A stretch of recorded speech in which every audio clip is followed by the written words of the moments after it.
नमस्कार। मु Srikanth Acharya Mandasar farm producer company limited CEO भाव में काम कर।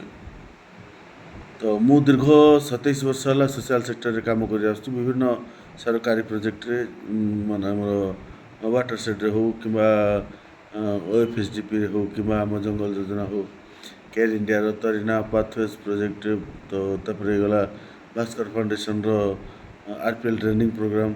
तो बर्तमान मुई सरकार 10,000 एपीओ स्कीम रे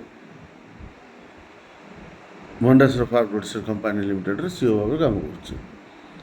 तो डिफरेंट प्रोजेक्ट तो गोटे जिनस मु जोटा कि आमर लाकुना फिल कली तो मु से जिनसा उपस्थापन करने को चाहूँगी। जदि भल लगे समस्ते सपोर्ट करूँ शेयर करूँ। It may be work out for आमर जो आदिवासी लोक मान कि जो मान जमी अच्छी कि पारना से बहुत साहाय्यपूर्ण हेल्पफुल हम।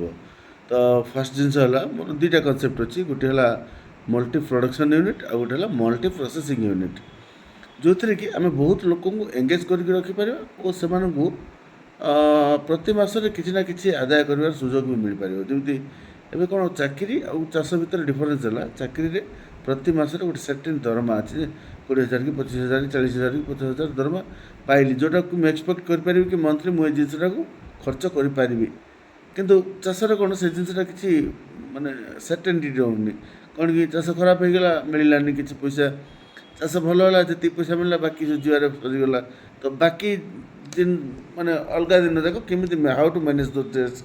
तो यहाँ हूँ गोटे प्रोब्लेम। तो मोर मल्टी प्रोडक्शन यूनिट जो कनसेप्टा फर्स्ट है तो सरकार विभिन्न स्कीम अच्छी जो स्कीम रे कि आंब बगीचा हो कि स्ट्रॉबेरी बगीचा हो कि लिचु बगीचा हो कि पिजुली बगीचा तो डिफरेंट बगीचा पे इन्वेस्टमेंट होची जो थी कि चाषी उपकृत होती नो डाउट उपकृत होती किंतु मु चाहूँगी मु माने जो कनसेप्ट डेवलपमेंट कर गोटे आमर कंधमाल जिले में आम सब प्रकार फ्रूट को करिपरिबा। मु केबीके साइंटिस्ट सार सहित कथा भी आम भी आम गोटे जगह डेमो फिल्ड कर। तो से जिनसा कौन हो मोर गोटे चाषी तार 5 एकर कि 8 एकर जगह देला आमर फ्रूट गार्डन करने। तो फ्रूट गार्डन रे आम से जिनसा को केमी आम वर्ष सारा फास्ट गोटे सीजनल मैपिंग करके प्रति मसरे कि 2 मासरे थे कौ जिनसा आम पाइपर। तो जमी अच्छी सीताफल आंब लिचु पिजुली कमला व्हाइट एप्पल आमर जो बड़ बड़ बरकोली जोटा गांग बरकोली कहुँ एप्पल बेर बोली कहुच्छी। तो से जिनसा को आम जी गोटे 1 एकर जगह लगे दे पार लगे पार द्वारा गोटे जिनसर पाखे प्रचुरता है कि जमी आंब ए स्ट्रॉबेरी आमर बाहर गोटे गोटे जगह पाखापाखि 10 क्विंटाल 8 क्विंटाल तो से बिकार प्रोब्लेम है। तो से जगह तार विभिन्न प्रकार फ्रुट्स बाहर आ बढ़िया क्वांटिटी बाहर। तो से जिनसा सी वर्ष सारा किसी ना कि पाइपर पिजुली पाइपर पिजुली ना कमला पाइपर कमला ना आंब पाइपर आंब न सीताफल तो डिफरेंट जिनस पाइला प्लस तार जो बाउंड्री लाइन रे आम आमर न्यूट्रिशन फूड जोटा अमृतभंडा ड्रमस्टिक माने मुनिका आउ डिफरेंट भेराइटर कदली गच तो आम लगे पार लगेदे जोटा कि एक्सट्रा इनकम भी बाहर मिल पार। तो यहाँ है मल्टी प्रोडक्शन यूनिट ये भितर तार रर्मी कंपोस्ट भी प्लस नर्सरी भी रो से चारा करके बिकी भी पार।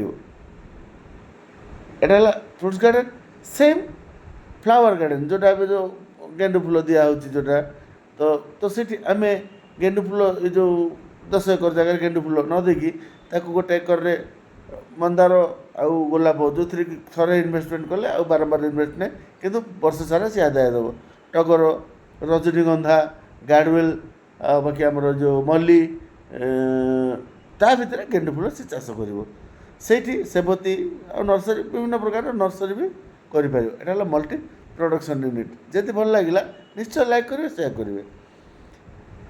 मल्टी प्रोसेसिंग यूनिट है आमर जो डिफरेंट एसएचजी माँ मान पीजी माँ मान नहीं कौटी गोटे खली प्रेस मेसीन दि जाऊँगी କେଉଁଠି ତେନ୍ତୁଳି ମଞ୍ଜି କାଢ଼ିବା ମେସିନ୍ଟେ ଦିଆଯାଉଛି, କେଉଁଠି ହଳଦୀ ଗୁଣ୍ଡ କରିବା ପାଇଁ ପଲିସ୍ କରିବା ପାଇଁ ମେସିନ୍।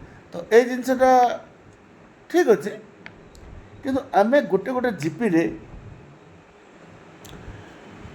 ଖର୍ଚ୍ଚ କରିକି ଗୋଟେ ୟୁନିଟ୍ ହେବ, ଯେଉଁ ୟୁନିଟ୍ରେ କି 10 ଜଣ କି 20 ମାସ ବର୍ଷ ସାରା କାମ କରିପାରିବେ। କ'ଣ ବର୍ଷ ସାରା? ଖଲି ଟାଇମ୍ରେ ଖଲି କାମ କରିବେ, ସୋରିଷ ଟାଇମ୍ରେ ସୋରିଷ କାମ କରିବେ, ମାଣ୍ଡିଆ ଟାଇମ୍ରେ ମାଣ୍ଡିଆ କାମ କରିବେ, ହଳଦୀ ଟାଇମ୍ରେ ହଳଦୀ କାମ କରିବେ, ଫୁଲ ଝାଡ଼ୁ ଟାଇମ୍ରେ ଫୁଲ ଝାଡ଼ୁ କାମ କରିବେ। ଡିଫରେଣ୍ଟ ଆକ୍ଟିଭିଟିଜ୍ ସେଠି ରହିବ, ଯେଉଁଟାକି ଏବେ ଯେଉଁ ଟମାଟୋ କିଲୋ ମାର୍କେଟରେ ପ୍ରଡକ୍ସନ୍ ଅଧିକ ହୋଇଗଲା ବୋଲେ 50 ପଇସା ହେଉଛି ଫିଙ୍ଗି ଦେଉଛୁ। ନାହିଁ ନାହିଁ, ତାକୁ ବି କେମିତି ପ୍ରିଜର୍ଭ କରିକି ସେମାନେ କେମିତି ଟମାଟୋ ସସ୍ ବନେଇ ପାରିବେ, ଲୋକାଲ୍ ଟମାଟୋ ସସ୍। ଏବେ ଲୋକାଲ୍ କିଣା ବ୍ରହ୍ମପୁରରୁ 30-40 ଟଙ୍କାର ସସ୍ କିଣିକି ଆଣି ପକୋଡ଼ା ଦୋକାନ ବାଲା ପକୁଡ଼ି ଦୋକାନ ବାଲା ଆମକୁ ବ୍ରାଣ୍ଡିଂ ପ୍ରୋସେସିଂ ପଛେ ବୁଝିବା ସେଇଟା। ଫର୍ ଦ ଟାଇମ୍ ବିଙ୍ଗ ସେମାନେ ତ ଏଗେଜ୍ ହେଲେ ଟମାଟୋ ସସ୍ କରିପାରିବେ। ଆଉ ବାକି ଆମର ଯେଉଁ ଷ୍ଟ୍ରବେରୀ ଯେଉଁ ଲସ୍ ହେଉଛି, ସେ ଷ୍ଟ୍ରବେରୀକୁ କେମିତି ତାକୁ ପ୍ରିଜର୍ଭ କରିକି ତାର କେମିତି ମାନେ ଏସେନ୍ସଟା କାଢ଼ିପାରିବେ, କିମ୍ବା ତାକୁ ଜୁସ୍ ବନେଇ ପାରିବେ, କେମିତି ଡିଫରେଣ୍ଟ ଆକ୍ଟିଭିଟି କରିପାରିବେ। ଆମ୍ବ ଟାଇମ୍ରେ ଆମ୍ବର ବି କେମିତି ମ୍ୟାଙ୍ଗୋ ପଲ୍ପ ବହୁତ ରେଟ୍ରେ ମାର୍କେଟରେ ବିକା ହେଉଛି, ମ୍ୟାଙ୍ଗୋ ପଲ୍ପ ତାକୁ କରିପାରିବା। ଆମ୍ବ ସଡ଼ା କରୁଛନ୍ତି ତ ସେଇ ପଲ୍ପଟା କାଢ଼ୁଛନ୍ତି ନା, ଚମ୍ପେଇ ତ କରୁଛନ୍ତି ସେଇଠି, ସେଇ ପ୍ରୋସେସିଂ ୟୁନିଟ୍ରେ ପ୍ରୋସେସ୍ ହେବ, ଆମ୍ବୁଲ ତିଆରି ହେବ। ସେଥିପାଇଁ ଗୋଟେ ରିଭଲ୍ଭିଂ ଫଣ୍ଡ ବି ରହିବ ସେମାନଙ୍କ ପାଇଁ, ଯଦ୍ୱାରା କି ସେମାନେ କିଛି କରିପାରିବେ। ତ ଯଦି ଭଲ ଲାଗିଲା ସେୟାର କରନ୍ତୁ, ସରକାରଙ୍କ ପାଖରେ ଜିନିଷଟା ପହଞ୍ଚି ପାରିଲେ ବହୁତ ଭଲ କଥା। ନମସ୍କାର।